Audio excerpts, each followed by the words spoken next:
Hello everyone, welcome to study with Mishra sir. आज हम अपने प्राचीन इतिहास की यात्रा को शुरू करेंगे और हम लोग कंप्लीट प्राचीन इतिहास पढ़ेंगे। सिंधु घाटी सभ्यता से शुरुआत करते हैं। सिंधु घाटी सभ्यता के बारे में जानने से पहले हम लोगों को ये समझना चाहिए कि इसकी शुरुआत कैसे होती है। दरअसल सबसे पहले 1826 में चार्ल्स मेसन ने इस क्षेत्र का दौरा किया और यहाँ पर कुछ मोहरें पाई। ठीक है, जैसा कि आप लोग देख सकते हैं, ये कुछ मोहरें पाई इस तरीके की जिसके द्वारा इन्होंने अनुमान लगाया कि कोई ना कोई यहाँ पर सभ्यता हो सकती है, परंतु उन्हें कुछ ज़्यादा ज्ञात नहीं हुआ। समय बीतने के साथ 1921 में सर जॉन मार्शल के नेतृत्व में दयाराम साहनी के द्वारा हड़प्पा सभ्यता की खोज की गई। अब इससे पहले भी एक घटना हुई। दरअसल 1856 में लाहौर के लिए कराची से एक रेलवे लाइन बार्टन, दो भाई थे जिन्हें बार्टन बंधु कहा जाता है, बार्टन बंधु ने ठीक है शुरुआत की। तो वहीं पर इन्हें बहुत सारी ईंटें पाई। इन ईंटों का ही प्रयोग इन्होंने रेल लाइन में किया, लेकिन खास ध्यान नहीं दिया। अब इसके बाद कनिंघम ने इन क्षेत्रों की खुदाई करवाई। इसीलिए कनिंघम को क्या कहा जाता है? पुरातत्व विज्ञान का जनक कहा जाता है। पेपर में ये अक्सर पूछा जा चुका है। अब तक कुल 14 से स्थानों की खोज की जा चुकी है। ठीक है,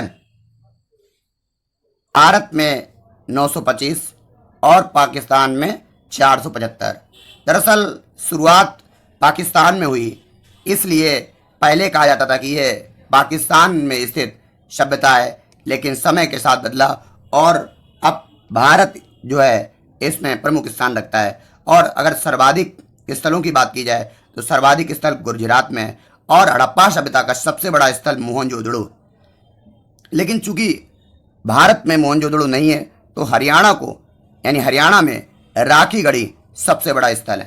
अब जो है हड़प्पा सभ्यता या सिंधु घाटी सभ्यता के जो तिथि निर्धारण है उसमें बहुत ज़्यादा विवाद है, परंतु वर्तमान में जो है कार्बन 14 जो रेडियो एक्टिव होता है उसके द्वारा इसकी जो है सही तिथि 2350 ईसा पूर्व से 1750 ईसा पूर्व मानी जाती है और डीपी अग्रवाल ने भी इसे जो है मान्यता दी है। अब सिंधु घाटी सभ्यता की बात की जाए तो यह जो सभ्यता है ये एक त्रिभुजाकार है। क्लियर, एक त्रिभुजाकार व्यवस्था है। ये ऐसा एक त्रिभुज है। ठीक है, और सबसे उत्तर की बात की जाए तो उत्तर में मांडा जम्मू कश्मीर में। ठीक है, यहाँ पे मांडा है। ठीक है, और इसका जो दक्षिणतम बिंदु है ये दायमाबाद है और इसका जो इधर पश्चिम होता है तो पश्चिम में जो है शुद्ध कांगेडोर। ठीक है, और पूर्व में कौन सा है?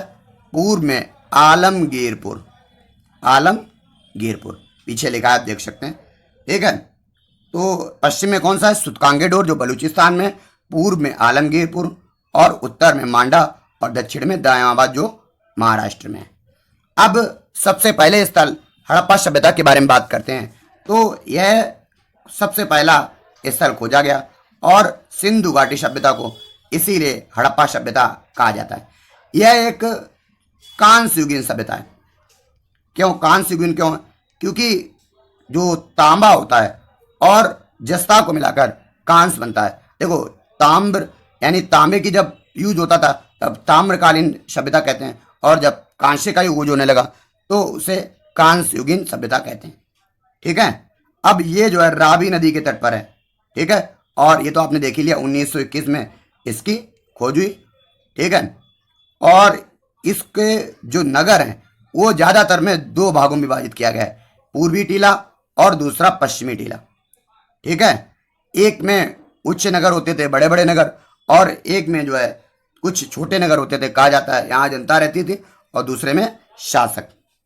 अगली बात, यहाँ पर जो है एक श्रमिक आवास यानी हड़प्पा में मोरों में एक श्रृंगी पशु, अभी पीछे दिखाएंगे आपको, नर्तकी की मूर्ति, गरुण कब्रगाह जिसका नाम R37 दिया गया। और आप लोग देख सकते हैं कांच दर्पण, यानी ये लोग जो है दर्पण का भी आप लोग देख सकते हैं कि कितनी बेहतरीन जो है कांसे की नर्तकी की मूर्ति। और इधर आप लोग देख सकते हैं ये मोहर है, इसमें क्या है, एक श्रृंगी जानवर, यही जो है खोजा गया है। तो लोग मानते हैं कि एक श्रृंगी जानवर इनके लिए बहुत इंपॉर्टेंट है। कहाँ खोजा गया, हड़प्पा स्थल में। नेक्स्ट है मोहनजोदड़ो। अब मोहनजोदड़ो की जो है खोज ये सिंधु नदी के तट पर पाकिस्तान के लरकाना ज़िले में हुई है। और इसकी खोज जो है रखलदास बनर्जी ने 1922 में की है। अब मोहनजोदड़ो का अर्थ क्या होता है, दरअसल मोहनजोदड़ो का अर्थ है मृतकों का टीला। ठीक है। अब यहाँ पर क्या क्या पाया गया, सीढ़ीदार स्नानागार, अन्नागार, पुरोहित आवास, सभा भवन, दाढ़ी वाले पुरोहित की मूर्ति आदि पाया गया। और यहाँ पर पशुपति की मूर्ति भी पाई गई है, अभी आपको मांगे दिखाएंगे। देख लीजिए ये है स्नानागार, इसमें क्या है, इधर से जाते हैं और इधर से निकलते हैं। और इसमें जो है क्लॉथ चेंज करने का भी स्थान है। ठीक है। खास करके जब कोई धार्मिक कोई कार्यक्रम होता था तभी इसमें स्नान करते थे। और आप देख सकते हैं ये पुरोहित हैं। ठीक है, बिल्कुल मोदी जी जैसे लगते हैं। और ये पुरोहित जो है पाए गए हैं दाढ़ी वाले। ठीक है, कहाँ पाए गए हैं, मोहनजोदड़ो में। नेक्स्ट कालीबंगा, यह स्थान जो है राजस्थान के गंगानगर में घग्गर नदी के तट पर है। इसका उत्खनन जो है सर्वप्रथम 1953 में अमलानंद घोष के द्वारा किया गया। यहाँ पर खेत का साक्ष्य और कालीबंगा का अर्थ होता है काली चूड़ियाँ। अग्नि हवन कुंड, ठीक है, यानी अग्नि हवन कुंड, चना सरसों का एक साथ खेती के साक्ष्य मिले हैं।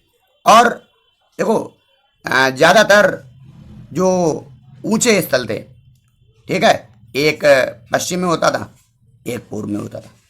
जो ऊंचे स्थल होते थे वही किलेबंद होते थे, ठीक है, पूर्व में। और जो निचले स्थल थे वो किले बंद, उनमें किले नहीं बने होते, नहीं सिटाडेल नहीं बने होते थे। लेकिन कालीबंगा में निचला जो स्थल था वहां पर भी जो है क्या किलेबंदी की गई थी। अब देख सकते हैं आप लोग ये हवन कुंड है। ठीक है, इसे अग्नि वेदिका भी कहते हैं, यानी जहां पर हवन किया जाता है। तो यहाँ पर हवन किया जाता था। और कहाँ पाया गया है, कालीबंगा में। अब लोथल, लोथल स्थल जो है ये गुजरात के अहमदाबाद में भोगवा नदी के तट पर है। इसकी खोज 1957 में SR राव ने की थी। ठीक है, और यहाँ पे क्या क्या पाया गया, गोदीबाड़ा, हाथी दांत, चालाक लोमड़ी का चित्रण मिलता है। और आपको मालूम होना चाहिए कि हड़प्पा का जो ये स्थल है ये एक बंदरगाह था हड़प्पा का, जहाँ पर दुनिया भर की जितनी भी सभ्यताएं थी वहाँ से व्यापार किया जाता था। आप लोग जानते हैं कि ये हड़प्पा सभ्यता जो थी, नहीं जानते हैं तो जान लीजिए, ये व्यापारिक सभ्यता थी।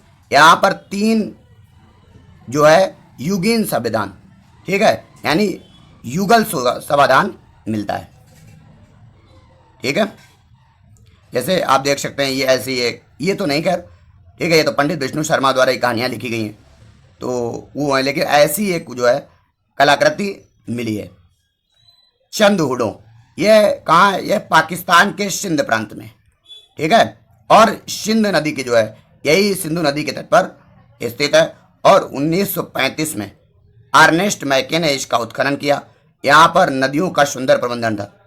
ठीक है, यानी नालियाँ जो थी या एक सुंदर प्रबंधन किया गया था। मन के बनाने वाला कारखाना मिला है कहाँ, चंदूड़ों में। लिपस्टिक, काजल, पाउडर। तो आप लोग देख सकते हैं कि हड़प्पा कालीन जो सभ्यता था उनमें भी एक श्रृंगार का या स्त्रियों के जो है रंग रोगन का अच्छे तरीके से प्रयोग किया जाता था। तभी तो काजल, पाउडर जो आज चलते हैं, ठीक है, वो वहाँ भी खोजे गए। ठीक है, जैसे आप देख लेते हैं मन का क्या होता है, ये माला वगैरह होते हैं।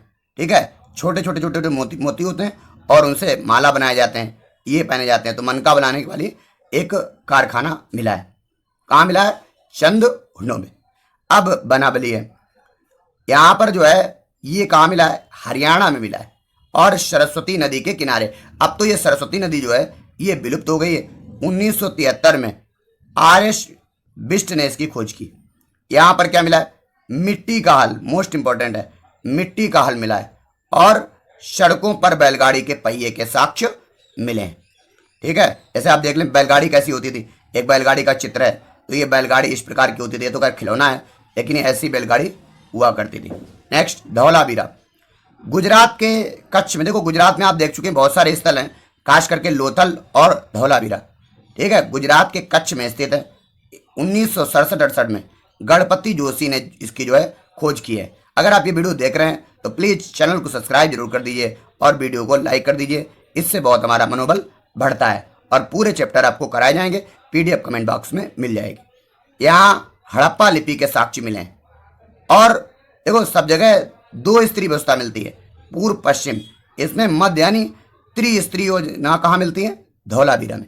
अभी अभी धौलावीरा को भारत में 40वीं यूनेस्को स्थल भी घोषित कर दिया गया है। क्लियर, तो यह है कहाँ, गुजरात में। अब आप लोग देख सकते हैं कि लिपि कैसी है, ये इसी को कहते हैं गोमोत्रिका या ब्रूडो फेस्ट्रल। ठीक है, और इसको पढ़ा नहीं जा सका है। ठीक है, नगर नियोजन अब हम लोग समझते हैं कैसा था। देखो ये जो है पूर्ण रूप से नगरीय सभ्यता थी। कुछ लोग कहते हैं कि ये रूरबन थी, ग्रामीण और शहरी का मिला हुआ रूप, लेकिन नगरीय सभ्यता थी। इसमें मकान जो है ईंटों के बने थे, और इनका अनुपात अक्सर पेपरों में पूछ दिया जाता है, 4:2:1 था। और टीले जो है यानी टीलों में विभाजन था। पूर्वी टीला नगर क्षेत्र था और पश्चिमी टीला दुर्ग, यानी पश्चिमी टीले को जो है एक दुर्ग के रूप में बनाया गया था। और आपको ने पढ़ाई धौलावीरा में जो है 3 भागों में विभाजित किया गया था। और आपको याद रखना है, चंद्रहुडों में कोई भी दुर्ग नहीं मिला है। दुर्ग मतलब जहां पर जो शासन प्रशासन के लोग रहा करते थे। अर्थव्यवस्था की बात की जाए तो कृषि, उद्योग, व्यापार तीनों का विकास पर्याप्त रूप से हुआ था, क्योंकि हम लोग देख सकते हैं 9 प्रकार की फसलों की उगाई जाती थी। उनमें से गेहूं और जौ प्रमुख थी, बाकी बहुत सारी फसलें हुआ करती थी। ठीक है, कपास उगाने वाले ये दुनिया के पहले व्यक्ति थे। ऐसे मेसोपोटामिया, मिस्र, बहुत सारी सभ्यताएं थी, लेकिन कपास उगाने वाले ये पहले व्यक्ति थे। लोथल में नाव का मॉडल मिलता है। ठीक है, क्योंकि वहां पर क्या था, वहां पर एक बंदरगाह था बहुत बड़ा। तो और साथ ही साथ पालतू की बात की जाए तो पहला पालतू जानवर कौन सा है, कुत्ता। बैल, गाय, भैंस, बकरी पालते थे, लेकिन सबसे प्रिय कौन सा था, कूबड़ वाला बैल। कूबड़ वाला बैल जो है वो सबसे जो है प्रिय इनका जो है हुआ करता था। गाय का ज्यादा इनमें उल्लेख मिलता नहीं है। ठीक है, कुछ प्रमुख आर्थिक बिंदुओं की बात की जाए तो यहाँ पर जो है मोहरें पाई जाती थी, और इनमें क्या था, एक श्रृंगी वाला बैल, आपको पहले ही दिखाया था, एक श्रृंगी वाला बैल पाया गया।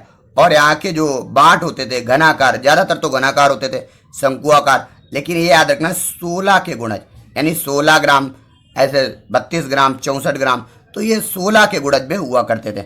लिपि भी आप लोगों ने देखी थी अभी कि गौमूत्रिका, इसमें कुल 400 शब्द हुआ करते थे, लेकिन अभी तक इन्हें जो है पढ़ा नहीं जा सका है। ठीक है, आप लोग देख सकते हैं ये जो है यहाँ पे मोहरें होती थी इस प्रकार की, इनमें देख सकते हैं आप बैल और एक श्रृंगी, और ये पशुपति की मूर्ति, ये याद रखना है, पशुपति की मूर्ति यहाँ पर जो है पाई गई है। और ये बांट देख लीजिए आप, ये बांट पाए गए, ये सब 16, जैसे 16 होगा तो ये 32 होगा, ये 64 होगा, तो इस प्रकार के बढ़ते चले जाते हैं। ठीक है, और सामाजिक व्यवस्था की बात की जाए तो मातृ सत्तात्मक था, यानी कि माता का प्रमुख योगदान था, यानी माता परिवार में प्रमुख होती थी, और जादेव टोने पर विश्वास करते, तभी तो युगल समाधान यानी मिलता है यहाँ पे। ठीक है, सबों को युगल रूप से दफनाया गया था। और मनोरंजन की बात की जाए तो खेल, नृत्य, शिकार का प्रयोग करते थे, ये हम लोग पहले भी पढ़ चुके हैं। अब सभ्यता का पतन कैसे हो गया, तो इसमें बहुत सारे अलग अलग विचार हैं, लेकिन कुछ प्रमुख विचार हैं जो पेपर में अक्सर पूछे जाते हैं। ठीक है, बाह्य आक्रमण, ये व्हीलर, पिगट, गार्डन चाइल्ड, इन्होंने जो इसे वाह आक्रमण कहा कि वाह आक्रमण हो गया, इससे सिंधु घाटी सभ्यता जो है धीरे धीरे समाप्त हो गई। अब प्लेट टेक्टोनिक्स जो होती है, यानी भूकंप, इसका जो है प्रमुख कारण माना जाता है। साइकस, डेल्स और दयाराम शाइनी ने जो है माना है प्लेट टेक्टोनिक्स, ये याद कर लीजिएगा, बहुत इंपॉर्टेंट है। जलवायु परिवर्तन, ऑरल स्टाइल, अमलानंद घोष, इन्होंने माना है कि जलवायु परिवर्तन हो गया तेजी से और पूरी की पूरी व्यवस्था नष्ट हो गई। अब नदियों का मार्ग परिवर्तन कौन मानता है? कैम्ब्रिक और बत्स, ये जो है मानते हैं कि इस सभ्यता का पतन एक प्रकार से जो है नदियों का मार्ग परिवर्तन हुआ, क्योंकि धीरे धीरे ये ऊपर बसती चली गई पूरी व्यवस्था, ठीक है। पहले नीचे था, फिर और नीचे, फिर ऊपर, फिर ऊपर, तो इस प्रकार जो है इसका पतन हो गया। अब आपका जो है ये चैप्टर समाप्त हो गया है। अगर आप इतना अध्ययन कर लेते हैं तो काफ़ी कुछ आप पेपर में कर लेंगे। अगर आपको ये वीडियो अच्छा लगा हो तो प्लीज़ वीडियो को लाइक करिए। Thank you for watching.